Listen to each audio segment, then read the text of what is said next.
Si tu regardes cette vidéo, c'est que, un peu comme moi, tu te poses ce genre de questions bizarres, soit quand tu te prends la douche, au moment du petit-déj, quand t'es pas suffisamment réveillé. Un peu des questions à la Trivial Pursuit, genre combien d'éléphants on peut mettre dans une caravane ou combien pèsent les villes, quoi. Bah, cette question, c'est un peu à la Trivial Pursuit, mais moi, ça fait depuis, je sais pas moi, 5 ans, 10 ans où je me la pose et où, au fait, j'essaye de mesurer combien pèsent les villes. Tu vas me dire, bon, t'as rien d'autre à faire qu'essayer de mesurer ça. Bah, figure-toi que c'est super intéressant parce que ça t'apprend beaucoup de choses sur les villes, sur leur histoire, sur comment elles se sont développées, mais aussi sur est-ce qu'elles sont durables ou pas et comment elles peuvent le devenir. Alors cette mesure du poids des villes, c'est une étude qu'on appelle de stock matériel. Donc le stock matériel, c'est quoi? C'est tout ce que tu vois autour de toi, autour de moi. C'est des choses qui pèsent et qui restent dans la ville pour une durée plus d'un an. Donc ça peut être des voitures, ça peut être des bâtiments, les infrastructures, les fils de cuivre dans ton bâtiment ou qui passent dans les réseaux, ça peut être un peu de tout quoi. Et qu'est-ce que ça nous apprend? C'est que, bah, au fait, notre ville, c'est une mine de ressources. C'est des ressources qui sont bloquées là-dedans. Et en fin de vie, donc c'est nous qui choisissons quand est la fin de vie de ces ressources, bah, on choisit est-ce que ces ressources vont devenir des déchets ou des nouvelles ressources qu'on va réinjecter dans notre ville. Donc, en quelques mots, toute ville, toute enfin, tout habitat humain est aussi une ressource un réservoir de ressources futures ou une source de déchets si on gère pas ça de manière idéale. Alors tu vas me dire, ok, mais bon, enfin, est-ce que c'est important? Est-ce qu'il y en a suffisamment? De quel ordre de grandeur on parle? Bah, une ville comme Bruxelles, par exemple, c'est environ 100 tonnes de matériaux par habitant. Donc 100 tonnes, je ne sais pas si tu t'imagines, c'est un peu le poids enfin, la masse de 100 voitures. Enfin, maintenant les voitures deviennent de plus en plus grandes, mais disons d'une voiture moyenne assez petite, bah, chacun de nous traîne avec lui une centaine de voitures. Donc ça, c'est combien on pèse. Bon, après, tu vas me dire, c'est pas uniquement tout ce qui est résidentiel qui pèse. C'est beaucoup des infrastructures, beaucoup d'autres choses que finalement, ce n'est pas forcément lié à des activités résidentielles. Mais par exemple, pour Bruxelles, c'était environ 80% c'est les bâtiments, et plus particulièrement dans les bâtiments résidentiels, je pense, faisaient, je sais pas moi, 50, non, 60% de cette masse-là. Donc on voit comme quoi les bâtiments sont quand même une source, et les bâtiments résidentiels sont une grande source de matériaux. Maintenant, tu vas me dire, ok, bon, bah, comment on fait du coup pour réutiliser tous ces matériaux si jamais on pense à ça, si jamais on considère que la ville est une mine urbaine, bah, qu'est-ce qu'on fait? Bah, au fait, parmi ces 100 tonnes par personne, il y a la très très grosse majorité qui sont des inertes, ce qu'on appelle des inertes. Donc les inertes, c'est quoi? C'est le béton, c'est le sable, c'est le gravier, c'est des trucs comme ça. Donc c'est des trucs qui pèsent lourd, mais qui n'ont pas forcément une grosse valeur économique. Et qui sont souvent disponibles assez proches. Donc le sable, les graviers et tout ça, ce qui constitue une grosse majorité de nos bâtiments dans le béton, pèsent lourd et on peut les avoir souvent autour de nous. Mais au bout d'un moment, bah, il n'y a plus de sable, il n'y a plus de gravier maintenant dans les rivières naturelles, et on concasse des roches, on concasse des plus gros morceaux pour faire du gravier.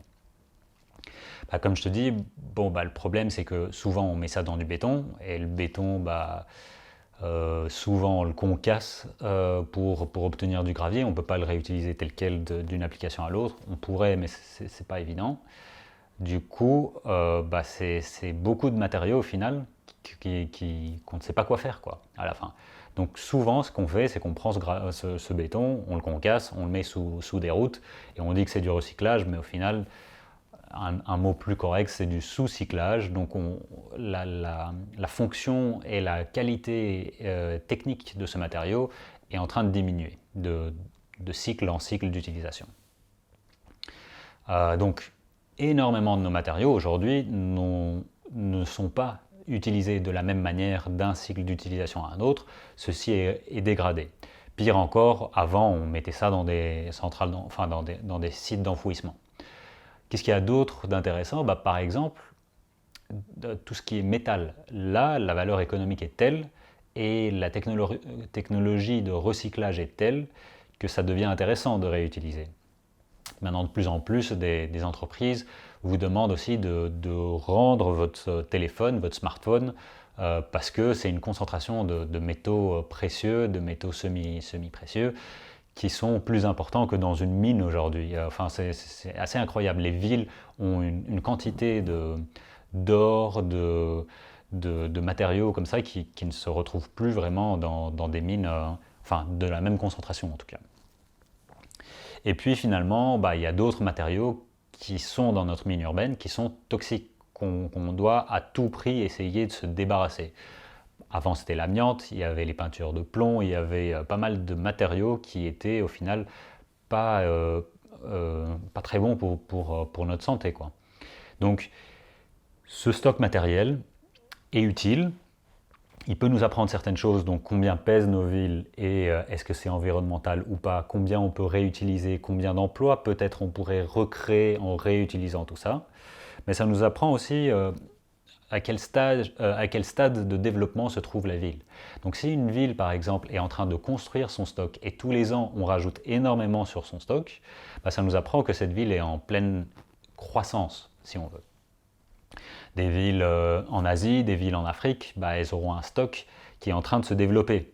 Les villes en Europe, elles vont avoir un stock plutôt mature qui va rentrer, on va plus ou moins le maintenir plutôt que le construire ou le déconstruire. Qu'est-ce que ça peut nous apprendre d'autre aussi?